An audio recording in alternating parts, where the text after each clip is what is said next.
आदरणीय साथियों नमस्कार। आपका स्वागत है, अभिनंदन है अपने चैनल विधि ज्ञान चर्चा में। मैं आर.एस. धीमान एडवोकेट।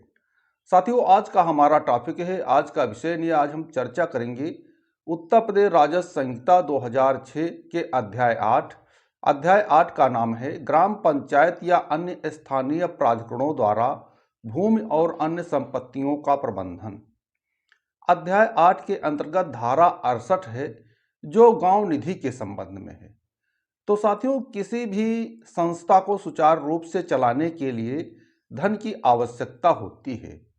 उसके लिए एक निधि कोष या फंड की स्थापना अनिवार्य है।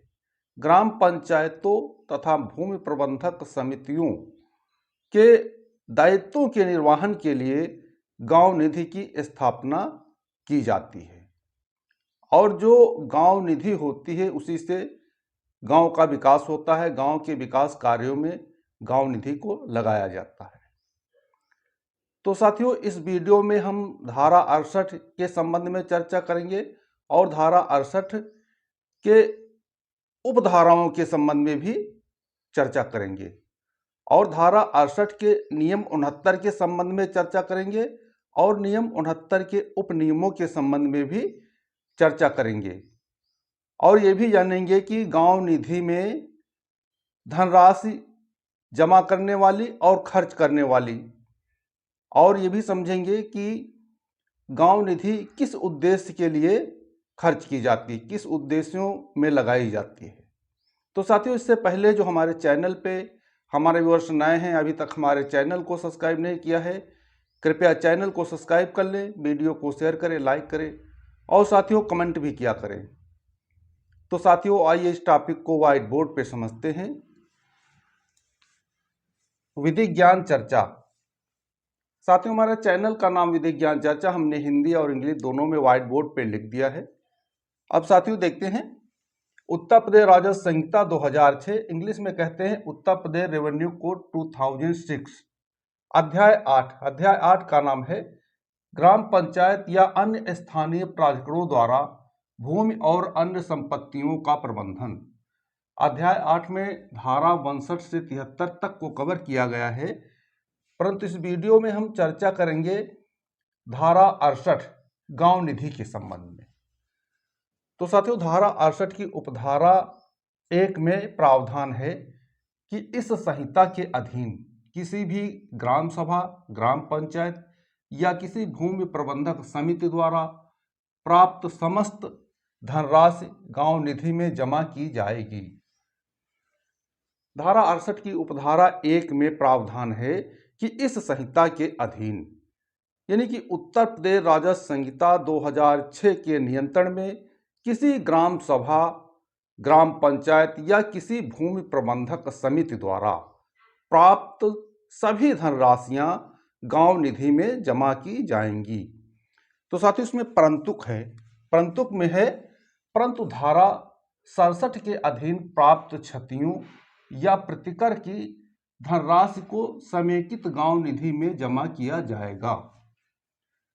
परंतुक में है कि धारा 67 के अधीन प्राप्त क्षतियों, यानी कि जो धारा 67 के अधीन प्राप्त क्षतियों, नुकसानी या प्रतिकर यानी कि जुर्माना की धनराशि को समेकित गांव निधि में जमा किया जाएगा।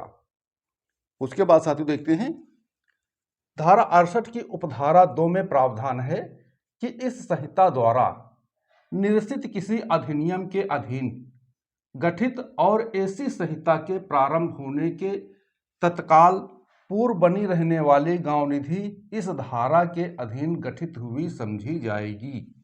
धारा 68 की उपधारा 2 में प्रावधान है कि इस संहिता द्वारा, यानी उत्तर प्रदेश राजस्व संहिता 2006 के द्वारा निर्देशित किसी अधिनियम के अधीन गठित कोई अधिनियम निकाल दिया गया है और उसके द्वारा कोई गठित ऐसी संहिता के प्रारंभ होने के पूर्व, यानी कि इस संहिता के प्रारंभ होने के पूर्व निर्देशित अधिनियम द्वारा कोई गांव निधि बनाई गई है और उत्तर प्रदेश राजस्व संहिता 2006 के प्रारंभ होने के समय वो संचालित थी, तो ये समझा जाएगा कि वो गांव निधि उत्तर प्रदेश राजस्व संहिता 2006 की धारा 68 के अधीन बनाई गई है, गठित की गई है।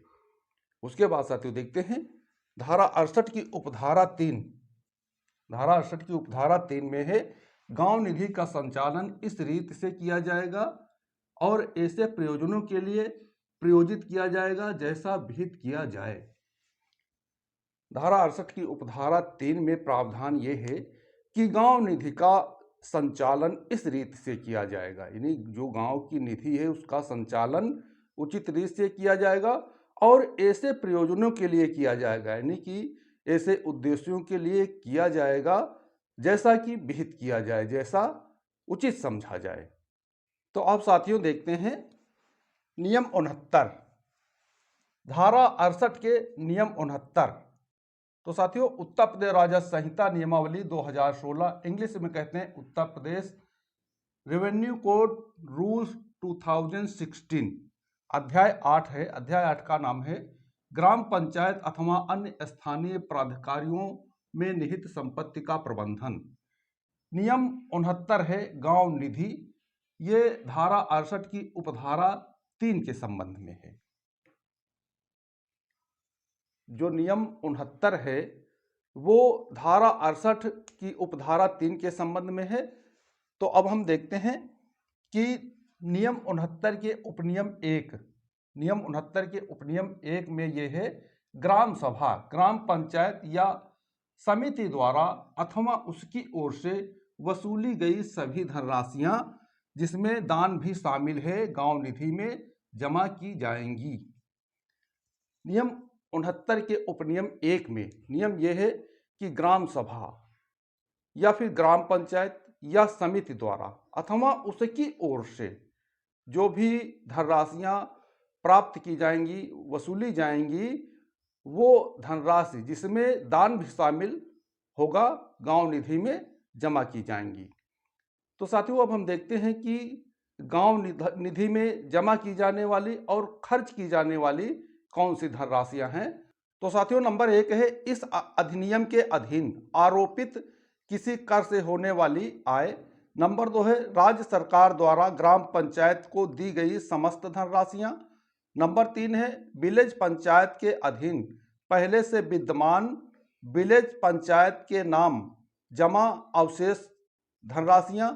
नंबर 4 है ऐसी सभी धनराशियां जिसे गांव निधि के खाते में जमा करने के लिए किसी न्यायालय द्वारा आदेश दिया गया हो अथवा किसी विधि के अधीन अपेक्षा की गई हो। नंबर 5 है 104 के अधीन प्राप्त धनराशियां, यानी कि धारा 104 के अधीन प्राप्त धनराशियां। नंबर 5 है ग्राम पंचायत के सेवकों द्वारा एकत्र समस्त धूल, गंदगी, गोबर या कूड़ा करकट पशुओं के शव की बिक्री से प्राप्त होने वाली आय। नंबर 7 है नजूल की संपत्ति के लागान अथवा उससे प्राप्त होने वाली अन्य आय का ऐसा भाग जिसे राज्य सरकार गांव निधि के खाते में जमा किए जाने का निर्देश दे। नंबर 8 है जिला पंचायत अथवा किसी अन्य स्थानीय प्राधिकारी द्वारा गांव निधि में अंशदान में दी जाने वाली धनराशियां। नंबर 9 है ऋण अथवा दान स्वरूप प्राप्त समस्त धनराशियां। नंबर 10 है ऐसी अन्य धनराशियां जो सरकार द्वारा किसी विशेष या सामान्य आदेश द्वारा गांव निधि को समर्पित की जाए।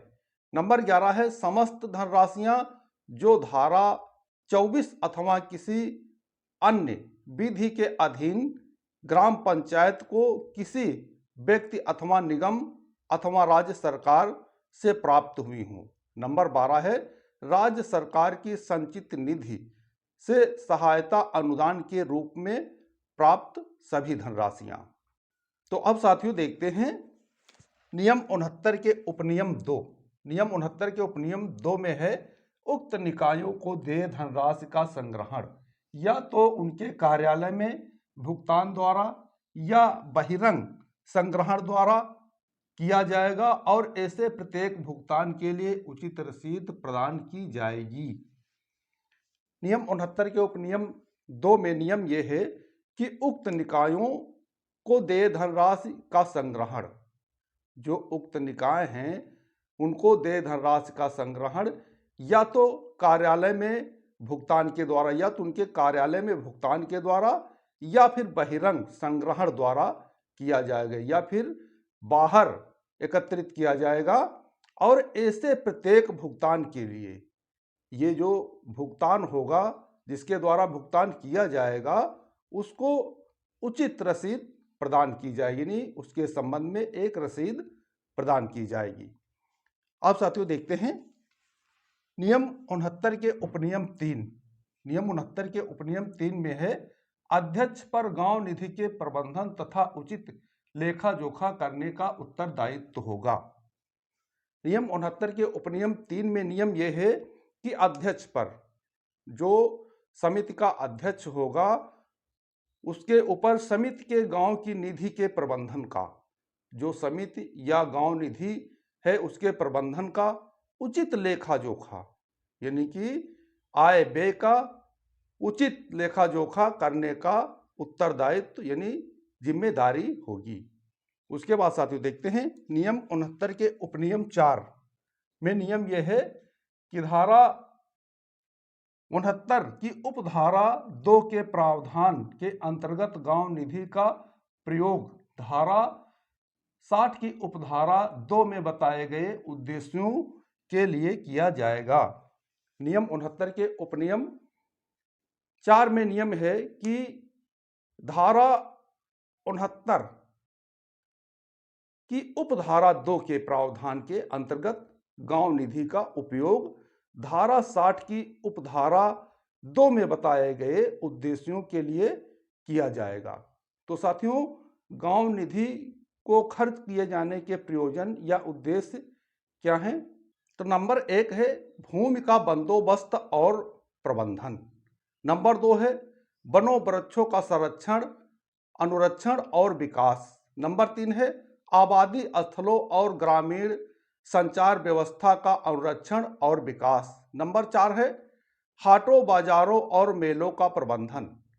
नंबर 5 है मत्स्य क्षेत्र और तालाबों का अनुरक्षण और विकास। नंबर 6 कुटीर उद्योगों का विकास। नंबर 7 है कृषि का विकास और उसमें सुधार। नंबर 8 है ग्राम पंचायत द्वारा या उसके विरुद्ध वादों और कार्रवाइयों का संचालन और अभियोजन। नंबर 9 है ऐसे अन्य मामले जो विहित किए जाएं।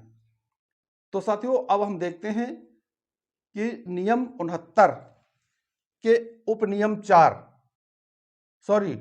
69 के उपनियम 5 में है गांव निधि से प्रत्येक खर्च समिति द्वारा प्रस्ताव पारित किए जाने पर ही प्रभावित होगा।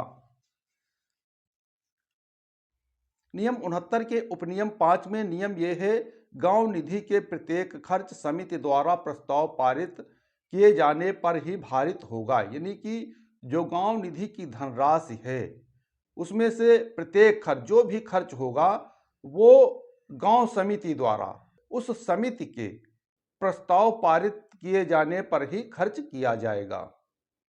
तो साथियों, आज हमने इस वीडियो के माध्यम से समझा उत्तर प्रदेश राजस्व संहिता 2006 की धारा 68 गांव निधि।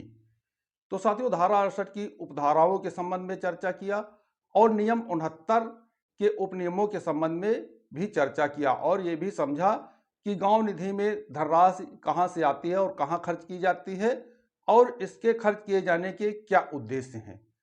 तो साथियों, हमें पूरा विश्वास है कि आप इस टॉपिक को पूर्णतः समझ गए होंगे। कहीं पे कोई बात समझ में ना आई हो तो आप जानकारी प्राप्त कर सकते हैं। तो साथियों, इससे पहले जो हमारे चैनल पे हमारे व्यूअर्स नए हैं, अभी तक हमारे चैनल को सब्सक्राइब नहीं किया है, कृपया चैनल को सब्सक्राइब कर ले, वीडियो को शेयर करें, लाइक करें और साथियों कमेंट भी किया करें। तो साथियों, आज के वीडियो में बस इतना ही। अगले वीडियो तक के लिए नमस्कार।